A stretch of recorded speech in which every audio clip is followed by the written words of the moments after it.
За пару месяцев президентства Трамп создал больше инфоповодов, чем плюс-минус все его предшественники, начиная с Рейгана вместе взятые. Выпуск десятков исполнительных указов в день, значимая часть которых заведомо утонет в судах. Увольнение чиновников целыми департаментами, часть из которых приходится экстренно восстанавливать. Тарифный хаос, какого никогда не видела не то что Америка, но, вероятно, ни одно централизованное государство. То мы вводим пошлины, то отменяем, то меняем ставки. Ежедневно происходят действия, от которых вешается очередная сотня корпоративных юристов. Потому что даже по хрустальному шару заключать контракты проще, чем на изменчивых настроениях Трампа пытаться что-то угадать. И это если не упоминать о заявлениях Трампа.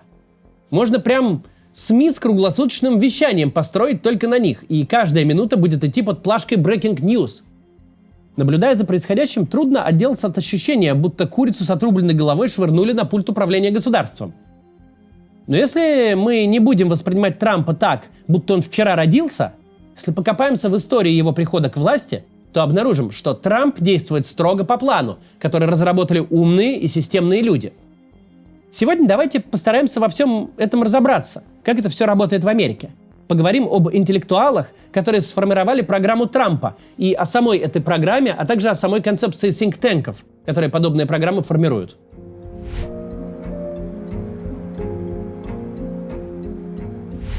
Первый срок Дональда Трампа стал шоком для всех, включая его самого. Никто не верил, что такой кандидат может пройти номинацию, не то что победить. По воспоминаниям его соратников мы знаем, что такой вопрос прям буквально действительно стоял на повестке. Ну вот мы выиграли, хорошо. А что дальше-то? Дальше что делать? У Трампа на первом сроке не было своей управленческой команды. Его окружали бюрократы, смысл жизни которых не допускать президента к реальным рычагам управления страной. Вплоть до того, что вместо указов ему давали на подпись липовые бумажки, которые тут же летели в шредер. Но пока Трамп 4 года соображал, куда он вообще попал, американский политический класс не дремал. Тут нужно сделать шаг в сторону и рассказать о не вполне очевидных для нас институциях, которые создают смыслы для политической системы и играют в американской политике очень большую роль. Их объединяют термином think tank, буквально резервуар для мыслей. По-русски их чаще называют скучным определением аналитические центры. Простым языком это такие клубы, которые занимаются примерно тем же, чем мы тут с нашей редакцией и с вами на этом канале. Думают о будущем. Состав think-танков может быть самым разнообразным. Политологи, экономисты, социологи, философы, демографы, публицисты, журналисты, даже писатели. Короче, много умных людей, объединенных общим видением будущего страны и мира, единым представлением о фундаментальных проблемах в экономике, политике и общественной жизни. Может показаться, что я тут описал повседневность любого нормального политика или госуправленца. Но на практике действующие политики и управленцы всецело погружены в ежедневную рутину. У кого выборы, у кого раскол партии, у кого ураган, у кого бюджет не сошелся, у кого закон не прошел. У каждого полная приемная посетителей, каждый со своими проблемами. Действующим акторам просто бы день прожить да ночь продержаться. Просто не слишком бы как-то опростоволоситься в рутинной задаче. На высокие абстрактные размышления о будущем, если это будущее не после обеда, у них просто нет ни времени, ни ресурсов. В этом и есть роль think-танков. Там у людей есть роскошь подумать без перерыва на починку рухнувшего моста. Проще всего смысл их работы объяснить на примере близким нам по духу либеральных think-танков. На протяжении 80-х и 90-х годов, пока одни президенты пугали Советский Союз звездными войнами, а другие отбрехивались от секс-скандалов, очень много очень умных людей думали над проблемой сегрегации. Сегрегация была запрещена в Америке еще в 60-е, но фактически она никуда не делась. Люди эти говорили, если Америку разделить на черных и белых, мы получим две абсолютно разные страны. По доходам, по уровню образования, по преступности, по продолжительности жизни, по потреблению алкоголя и наркотиков. По всем этим признакам средний черный и средний белый отличаются настолько, будто ничего важнее цвета кожи для человека нет. Умные люди долго кумекали и сказали, у нас де-факто две страны в одной. Одна живет в наследуемой нищете и социальной депривации. Чернокожий человек с рождения получает гирю на шею и штраф за цвет кожи. В его бедном районе будет плохая школа с низким рейтингом, после которой он ни за что не поступит в хороший колледж и не получит высокооплачиваемую работу, не сможет никуда переехать, не сможет заработать достойные деньги на образование собственных детей, и те пройдут тот же путь. Нищета и отсутствие перспектив неизбежно порождают преступность, которая пронизывает черное комьюнити, начиная с самых юных возрастов. Если твой социальный потолок укладывать кирпич на кирпич, как делал отец, то ты радостно пойдешь продавать наркотики уже в 7 лет. Рост преступности неизбежно влечет агрессию со стороны государства, которая только усугубляет разрыв. Люди растут в стране, которая не дает им ничего. Ни приличного образования, ни медицины, ни безопасности, ни перспектив. Зато радостно пропишет полицейским дубьем по хребту. Наполовину черные тюремные дворы и белые, как лист бумаги, выпускные фотографии медицинских вузов – это ненормально. А обособленное социальное депривированное меньшинство – это готовый субстракт для социальной катастрофы. Проблему эту надо решать глубоко и системно, потому что укоренена она везде, от образования до устройства американских городов, построенных на субурбиях. Чем это отличается все от наших с вами посиделок с рассуждениями в Ютубе? Тем, что серьезные американские think-танки находятся в тесном контакте с политиками, с действующими политиками, которые влияют на принятие решения. И когда эти действующие политики сталкиваются с реальными проблемами, когда давно назревшие предпосылки взрываются, как, например, в 90-е, когда уровень преступности взлетает радикально и чернокожие банды разносят в клочья Лос-Анджелес, тогда политики прибегают к think-танкам, которые годами думали над проблемой и ее решением. А те и рады стараться, у них уже есть план. Все те программы инклюзии и защиты от дискриминации, над которыми у нас очень любят посмеяться, родились не из того, что политикам делать было нечего. Они родились из очень долгой и системной работы людей, которые заранее предвидели беду.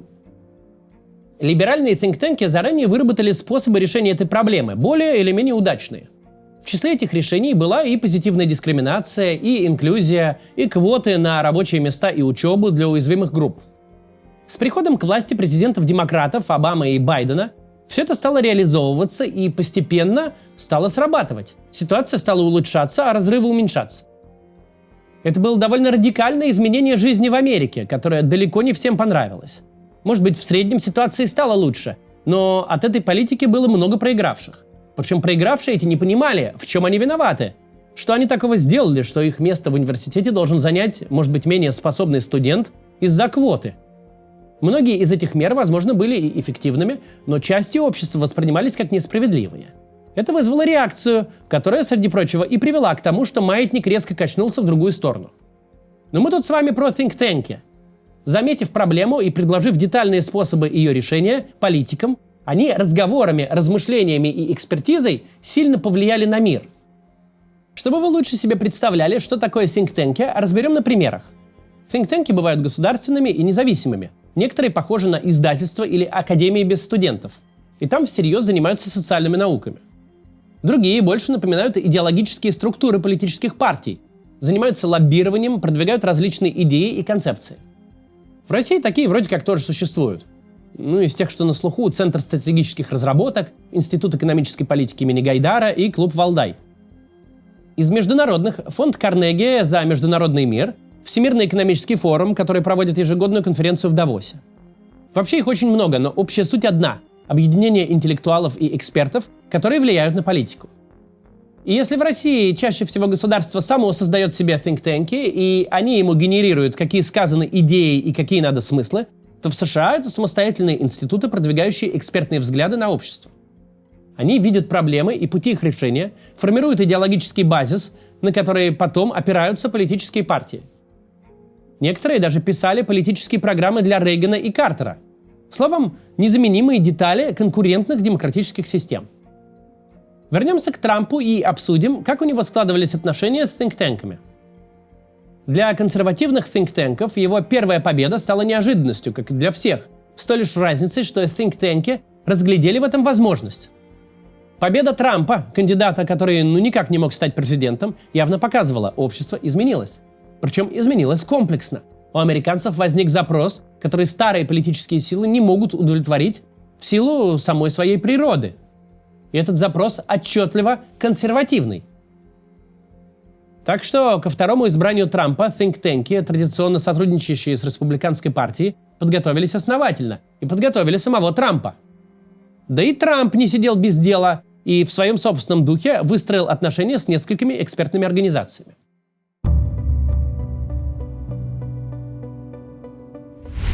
Один из самых важных think-танков, связанных с республиканской партией, The Heritage Foundation. Он основан был еще в 1973 году, но по-настоящему стал известным и влиятельным в начале 80-х. 80-й был годом президентских выборов, на которых действующий президент Джимми Картер шел на второй срок, а от республиканской партии был выдвинут Рональд Рейган. Фонд наследия подготовил для кандидатов доклад под названием «Мандат на лидерство», разработанный на основе исследований. Это были практические предложения по оживлению экономики, укреплению национальной безопасности и прекращению централизованной власти в федеральном правительстве. Фонд был готов обсудить проект с обоими кандидатами, но демократ Картер не заинтересовался консервативными идеями. А вот Рейган заинтересовался и победил. К его инаугурации был выпущен полный текст мандата, какой-то запредельный по объему, около 3000 страниц, 20 томов. В них содержалось порядка 2000 детально проработанных предложений, как перестроить правительство в более консервативном духе. Например, увеличить оборонный бюджет, предоставить льготы для бизнеса, снизить налоговые ставки, а еще в мандате были рекомендации, как изменить общественный дискурс относительно гражданских прав, например, замять вопрос дискриминации женщин и меньшинств. На первом заседании кабинета Рейган раздал его членам по экземпляру этого 20-томника, а ключевых авторов мандата принял на работу.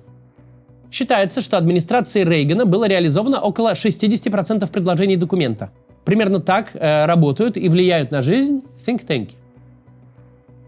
После такого старта The Heritage Foundation 30 лет был уважаемой аналитической организацией, в которой работали признанные экономисты, политологи, социологи, в общем, самые разные специалисты социальных наук. Во время большинства президентских кампаний фонд публиковал следующие версии мандата. Фонд четко держал баланс между усилиями, вложенными в политическое влияние, и усилиями, направленными на академическую работу. Для think tank это очень важно – быть экспертной институцией, которая сначала исследует проблему, проводит научную работу и только потом дает рекомендации на основании результатов, а не наоборот. Начинает с политических рекомендаций, основанных на взглядах или идеологии, а уже после проводит исследования, чтобы придать веса рекомендациям. Но когда появилась перспектива второго президентства Трампа, подход The Heritage Foundation, судя по всему, изменился. То ли руководство фонда вдохновилось идеей сделать Америку снова великой, то ли открывшаяся возможность въехать на Трампе в большую политику и повторить успех времен Рейгана как-то очень сильно на них повлияла. Мы не знаем всего этого, но, по всей видимости, The Heritage Foundation начал борьбу за влияние на Трампа, подстраиваясь под его политические взгляды. Такая переориентация стоила фонду многих экспертов, которые не согласились с руководством и покинули команду еще в 2022 году. Среди них, кстати, специалисты по России, по Азии, по оборонному бюджету, по внешней торговле. Словом, ровно по тем пунктам, где позиции Трампа особенно экзотичны, и эксперты никак не могут втиснуть их в рекомендации. Потому что политика Трампа, мага-консерватизм или трампизм, отличается от классического американского консерватизма, который типа как при Рейгане. Мага-консерватизм основан на популизме и национализме. Он внутренне противоречив, и пока не видно, как можно эти противоречия разрешить. Классический консерватизм – это свободный рынок, минимум регуляций и барьеров, низкие налоги и снижение госдолга. Концепция мага – это пошлины и тарифы, которые выбивают из колеи целые отрасли, протекционизм и рост дефицита бюджета. Классический консерватизм не поддерживает социальные программы, но и не вмешивает государство в частную жизнь граждан. У консерваторов есть несколько скользких вопросов, вроде запрета абортов, но при условном Рейгане с ума по ним не сходили.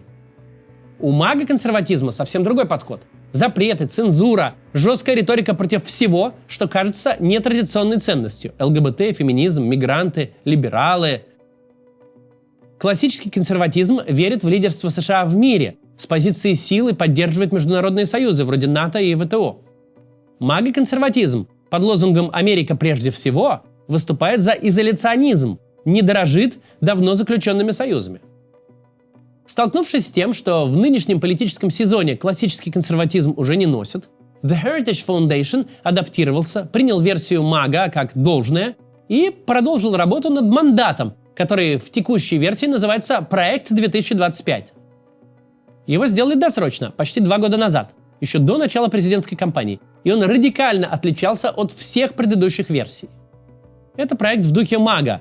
Он предлагал очень радикальный и очень жесткий план, примерно такой, какой сейчас Трамп и реализует. Массовое увольнение госслужащих и замену тех, кого назначили за заслуги или квалификацию, на лояльных Трампу. Жесткая борьба с ЛГБТ, политика разнообразия и инклюзии, жесткие ограничения для образования, радикальные меры против иммиграции. А еще концентрация всей исполнительной власти в руках президента, снижение экологических норм, чтобы можно было шире использовать ископаемое топливо и прочее в том же духе. Фонд настолько полно и настолько хорошо продумал план Трампа, что последствия не заставили себя ждать. Во-первых, во время избирательной кампании демократы разобрали этот 900-страничный документ и предъявили свой разбор общественности. Во-вторых, руководитель этого проекта 2025 начал отпускать многозначительные комментарии в духе «Нас ожидает вторая американская революция», имея в виду грядущее избрание Трампа, которая останется бескровной, если левые позволят. Тут, конечно, все ужаснулись. Мол, что же это, трамписты опять угрожают насилием? Все это было слишком радикально для избирательной кампании. Нужно сказать, что средний избиратель редко когда поддерживает радикальные изменения, а проект 2025 по-настоящему радикален.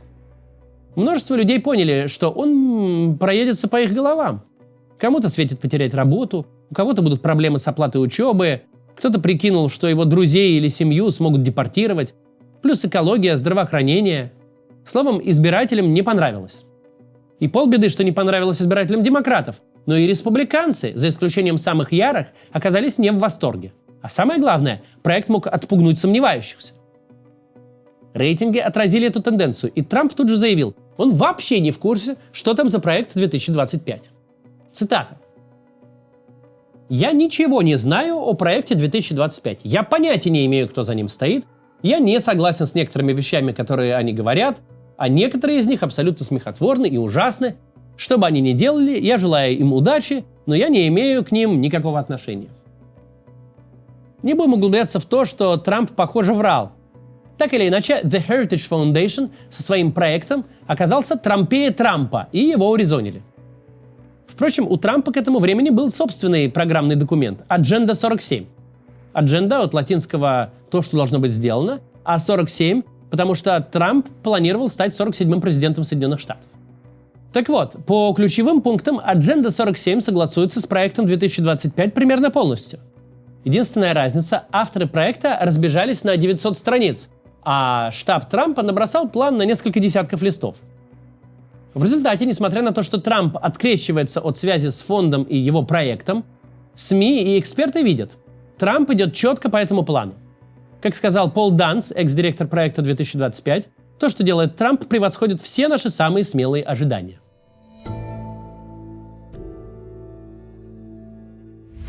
Тут можно заметить, что как бы ни был влиятелен и полезен с точки зрения экспертизы The Heritage Foundation, Трамп и сам в некотором роде эксперт. И у него есть собственный think tank с учеными и аналитиками. Публичный отказ Трампа от проекта 2025 и связи с фондом открыл двери для его собственных экспертных центров. Институт политики «Америка прежде всего» был основан в 2021 году, после того, как Трамп проиграл выборы. Институт создали члены команды Трампа для членов команды Трампа и назвали его «Белый дом в ожидании». В сущности, это был способ не растерять команду за 4 года. Трамп не сомневался, что пойдет на второй круг, и в итоге чиновников самого высокого уровня, вроде бывшего директора Совета по внутренней политике США, или бывшего директора Национального экономического совета и бывшего администратора управления по делам малого бизнеса, всех их собрали в эту организацию и усадили писать программные документы. Мы уже говорили в ролике про американских переговорщиков, что одно из подразделений этого фантомного Белого дома возглавлял Кит Келлог, который сейчас спецпосланник по Украине.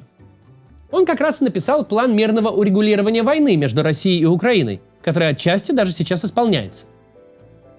Но основным документом, который подготовила команда института, является проект транзита с планами по кадровым резервам и политическим предложениям для будущего срока.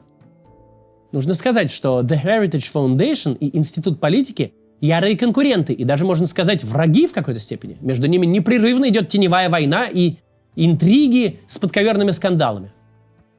Дело в том, что самая молодая, бодрая и верящая в идеалы мага часть бывшей команды Трампа после прихода к власти Байдена присоединилась к фонду, и значительная часть участвовала в разработке этого проекта 2025. А вот в Институт Америка прежде всего отправили старшее поколение куда более благосклонная к традиционным республиканским представлениям о прекрасном. Две части бывшей команды вели конкурирующие проекты – проект 2025 и проект Транзита. И первый был гораздо радикальней. В августе прошлого года, еще до выборов, Трамп назначил главу своего института Линду МакМэхан одним из двух сопредседателей его переходной команды. В тот момент казалось, что это победа более умеренной инициативы старых республиканцев, пока фонд и МАГА сдают позиции. Как мы видим сегодня, это не так. Трамп всеми силами давал понять избирателям, что он не буйный, берега видит и вообще не такой страшный, как его малюют. Но после победы решительно вернулся к прежней националистической популистической повестке. И с первых же дней после инаугурации принялся воплощать, казалось бы, отвергнутый план 2025.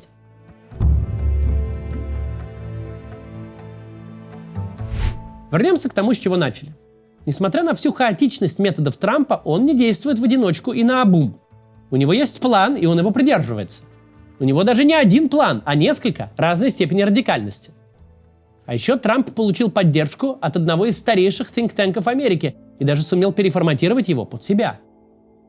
Трамп сделал политической реальностью разъединение американского консерватизма на две конкурирующие повестки. Пока они продвигаются через разные аналитические центры, они оба остаются в русле республиканской партии, и именно здесь может скрыться интрига всего политического срока Трампа. Ему нет нужды держаться за что-то одно. Сейчас он воплощает немного нездоровый план проекта 2025, а завтра, если что-то пойдет не так, избиратели, например, будут слишком недовольны, или с экономикой что-то будет сильно не в порядке, он достанет план умеренных консерваторов и скажет, что так он и все и планировал. Будем за всем этим наблюдать и дальше обсуждать, потому что это теперь напрямую нас всех касается. До завтра.